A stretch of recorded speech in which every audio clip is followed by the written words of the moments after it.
It is the 9th of April, 1945, and dawn has not yet broken over the concentration camp at Flossenburg, deep in the wooded hills of Bavaria. The air is bitter, thick with the smell of damp pine and coal smoke drifting from the camp's chimneys.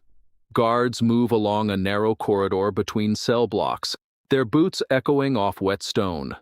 Somewhere beyond the wire, artillery rumbles faintly to the west, a reminder that the war which has consumed Europe for nearly 6 years is now only weeks from its end. Inside a small holding cell, a 60-year-old man sits in silence. He is slight of build, gray-haired, with pale, watchful eyes that have spent a professional lifetime reading the intentions of others before they were spoken aloud. His name is Wilhelm Canaris, and until recently he commanded one of the most secretive institutions in the Third Reich, the Abwehr, Germany's military intelligence service. Within hours he will be stripped, marched naked across the exercise yard, and hanged from a hook by piano wire on the direct orders of Adolf Hitler. Few men in the Nazi hierarchy had stood so close to the center of power for so long while quietly working, in ways historians still labor to fully untangle, against the very regime that trusted him with its secrets. What happened in that final week of his life, and in the decade that preceded it, is a story of divided loyalty, calculated risk, and a conflict so carefully concealed that even now, more than 80 years later, historians continue to debate exactly where Canaris's true allegiance lay. To understand why an admiral of the German Navy, a man Hitler once considered a loyal and useful instrument of state power, ended his life on a gallows built for traitors, we must go back to the years before the war, to the strange, guarded relationship between a dictator who trusted almost no one and the spy master who, in the end, may have trusted him least of all. This moment at Flossenburg was not the beginning of the story. It was the closing act of a hidden struggle that had shaped the course of German military intelligence, and quite possibly the outcome of the war itself, in ways few could have imagined. By the time Canaris took command of the Abwehr in January 1935, Germany's intelligence apparatus was a fragmented, underfunded relic of the Weimar years, restricted by the Treaty of Versailles and starved of the resources any modern power required to monitor its enemies. Hitler, newly established as chancellor and rapidly consolidating dictatorial power, needed an intelligence service capable of supporting rearmament, deception, and the aggressive foreign policy he intended to pursue. Canaris, a decorated First World War naval officer with experience in covert operations stretching back to his service aboard the cruiser Dresden and later in naval intelligence, seemed an obvious choice. He was fluent in several languages, deeply networked across European military and diplomatic circles, and possessed of a reputation for discretion that made him difficult to read even among colleagues who worked beside him daily. Under his direction, the Abwehr expanded rapidly, growing from a modest office of a few dozen staff into an organization employing, according to post-war estimates, somewhere in the region of 13,000 personnel by the early years of the war, with networks of agents stretching from Lisbon to Istanbul, from Stockholm to Buenos Aires. Yet, almost from the outset, tensions simmered beneath the surface of Canaris's cooperation with the regime. He had watched, with what colleagues later described as visible unease, the violence of the Night of the Long Knives in 1934, and he grew increasingly troubled by the brutal expansionism that followed the annexation of Austria and the dismemberment of Czechoslovakia. The problem Canaris faced was not a simple one of conscience against duty. As the head of military intelligence, he possessed access to information about concentration camps, about the planned invasion of Poland, and later about the mass-killing operations conducted behind the advancing front lines, that few other officials outside the SS command structure ever saw. Historians estimate that by 1938, Canaris was already using his position to quietly shelter, and in some cases actively encourage, a loose circle of officers within the Abwehr and the broader Wehrmacht who shared his growing alarm at where Hitler's regime was heading. Records suggest that Canaris himself never fully articulated his own position, even to those closest to him, a caution that would keep him alive far longer than many of his co-conspirators, but which has also made his true motivations one of the most contested questions in the history of the German resistance. The organization Canaris built to solve Germany's intelligence problem was, on paper, a formidable instrument of the state. The Abwehr operated from an unremarkable set of offices at 74 to 76 Tierpitzhofer in Berlin, a stone's throw from the War Ministry, where analysts pored over foreign newspapers, decrypted signals, and reports smuggled back by agents operating under diplomatic, commercial, and journalistic cover across neutral and enemy territory alike. Divided into three principal branches covering espionage, sabotage, and counterintelligence, the Abwehr trained operatives in everything from radio communication and forged documentation to demolition and unarmed combat, equipping saboteurs with compact explosive devices disguised as everyday objects, briefcases, lumps of coal, tins of food, designed to be smuggled past inspection and detonated with delayed timers accurate to within minutes. Canaris recruited widely and, crucially, tolerated a degree of ideological diversity within his ranks that would have been unthinkable in the rival Reich Main Security Office run by Reinhard Heydrich and, after 1942, Ernst Kaltenbrunner. It was this tolerance that allowed men such as Hans Oster, Canaris's chief of staff and a committed opponent of the regime, to build within the Abwehr a genuine nucleus of resistance activity, using the organization's legitimate cover for espionage to mask meetings, courier networks, and, on occasion, direct communication with British intelligence. One of the most remarkable examples of this double game involved a Polish aristocrat named Halina Szymanska, based in neutral Switzerland, through whom Canaris is widely believed, according to post-war British intelligence assessments, to have passed warnings about German military intentions, including indications ahead of the invasions of Norway, the Low Countries, and, according to some accounts that remain disputed among historians, hints regarding the planned assault on the Soviet Union in 1941.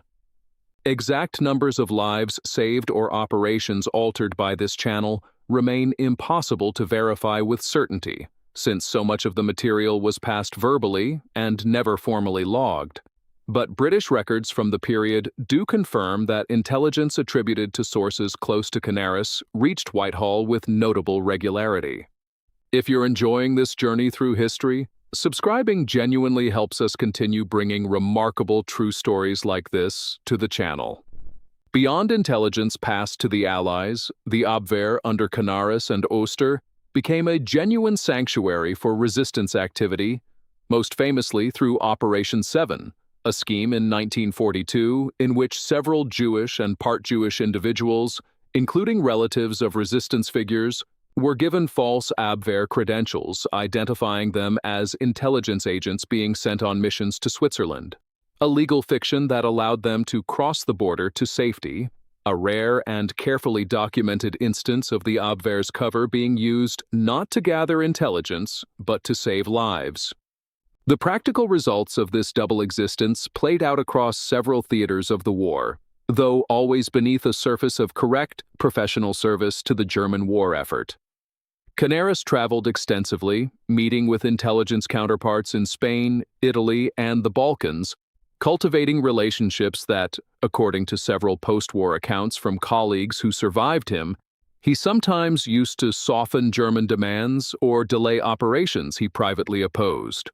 Officers within the Abwehr's Berlin headquarters, working alongside the theologian and resistance figure Dietrich Bonhoeffer, who held a nominal Abwehr position that provided cover for his contacts with the confessing church and with British officials abroad, exchanged information about the deteriorating moral and military position of the regime. The atmosphere inside the Tierpitzhofer offices, according to surviving witnesses, was one of careful, controlled tension. where ordinary intelligence work continued alongside quiet conversations about how far and how safely opposition to Hitler could be pushed.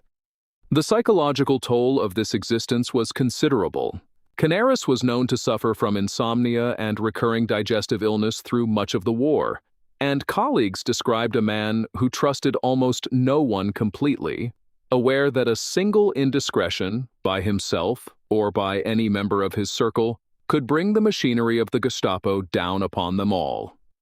That machinery finally closed in during 1944.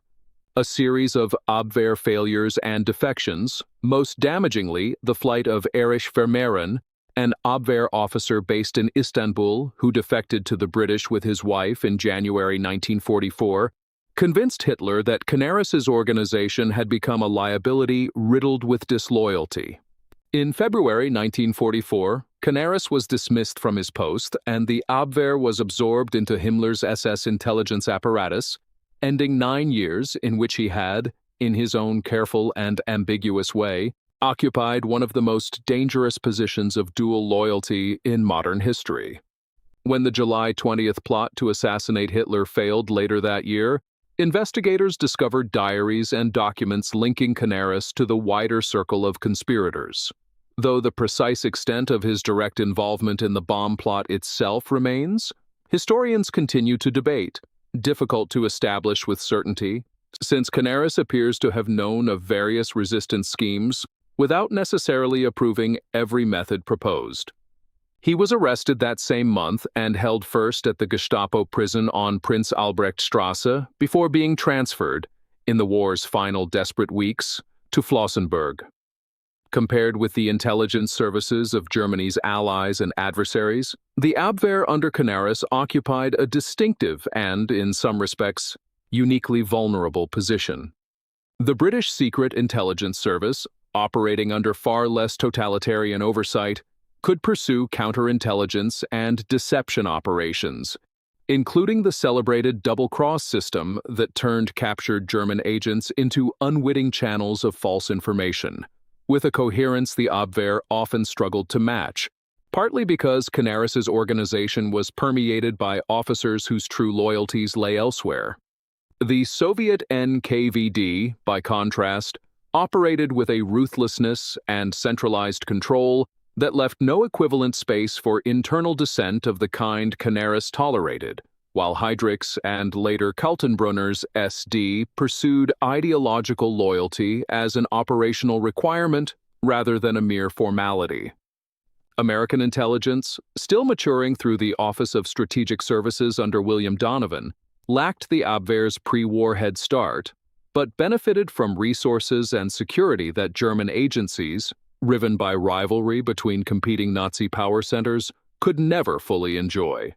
It would be inaccurate to portray the Abwehr as simply incompetent. Its sabotage operations, forged documentation, and pre-war espionage networks achieved genuine results, and its analysts produced assessments that, when heeded, proved accurate. But the organization's effectiveness was persistently undermined by the very quality that made it a haven for resistance activity, namely, Canaris's deliberate tolerance of officers who placed loyalty to conscience above loyalty to the regime, a tolerance no comparable service on either side of the conflict was permitted or willing to extend.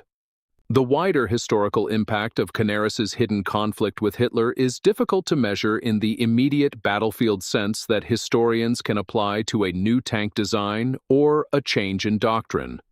Its significance lies instead in the realm of intelligence history and the moral history of the resistance to National Socialism.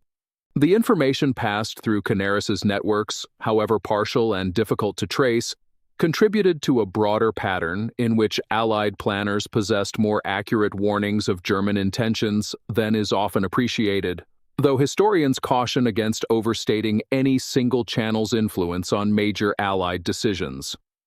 Post-war West German historiography, beginning in earnest during the 1950s and continuing through the meticulous archival work of scholars in the decades since, gradually rehabilitated Canaris's reputation from that of a mere intelligence chief who failed to prevent Nazi crimes into a more complex figure who used his position, however imperfectly and cautiously, to resist from within. The Bendler Block in Berlin, now the German Resistance Memorial Center, preserves the story of the July plotters alongside material relating to Canaris and the Abwehr Circle, while Flossenbürg itself maintains a memorial site acknowledging the executions of April 1945. Surviving Abwehr documents, dispersed and in some cases destroyed in the chaos of the war's final weeks, mean that significant gaps remain in the historical record, and exact numbers of lives saved through operations like the one that spared several Jewish refugees in 1942 cannot be established with precision. What can be said with confidence is that Canaris's career illustrates, more starkly than almost any other figure of the period, how thoroughly the machinery of a totalitarian state could be turned, in careful and dangerous fragments, against its own architect. Return, for a moment, to that cell at Flossenbürg in the last hours before dawn on the 9th of April, 1945. The man sitting there in silence was not simply an intelligence officer awaiting execution. He was the product of a decade spent walking a line few men could have sustained without eventually falling to one side or the other, serving a regime he had come to regard, according to those who knew him best, with something between contempt and despair, while never fully committing himself to the open defiance that might have ended his life years earlier, or might, had circumstances differed,